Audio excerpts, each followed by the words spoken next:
Nung nakaraang araw ay eto at masama ang panahon dito sa lugar namin mga mare, pero bumangon na ako para gumawa ng suka at sauce. Paambon-ambon lamang naman at hindi naman tuong malakas ang ulan, kaya naman magtitinda pa rin tayo. Salang na ako dito ng suka, naglagay na din ako diyan ng asin, paminta, betchin at saka asukal. At habang nakasalang yun mga mare, din naman sa kabilang kalan ay magluluto naman tayo ng sauce. Yun nga lang ay putol ang bidyong are dahil naubusan baga ako ng gasol, ayun, tinamad nang mag-video. Nagisa lamang ako diyan ng bawang at sibuyas mga mare. Pagkatapos nga ho nun ay naglagay na din ako ng ketchup. Ginisa ko lamang ng bahagya yung ketchup at pagkatapos nga nun mga mare ay naglagay na din ako dito ng pinagpakuluan ko nung inihaw kanina. Naglagay din ako dito ng asukal, paminta at betchin. Hindi nga lamang nakuha na ng video mga mare, naglalagay din ako diyan ng cornstarch para pampalapot doon sa ating ginawang sauce. Anyways, bandang 3:30 naman na rin ng hapon, ari at nandito na nga din ako sa pwesto mga mare at para magtinda. Syempre, ano pa ba?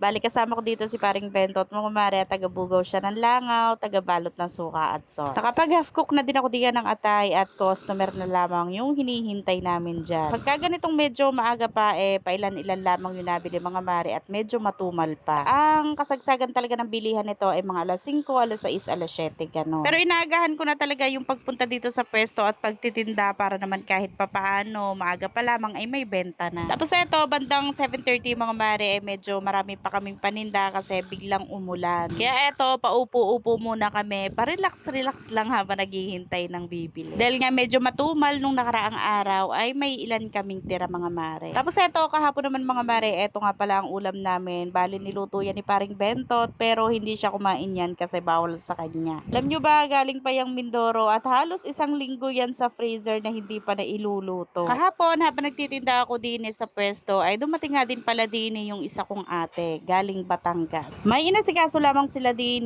at syempre bumili sila sa atin ng ating barbecue. Bali hindi naman sila nagtagal at may kinuha lamang at umalis na din sila kaagad. O diba, ang sexy namin mga mare, no?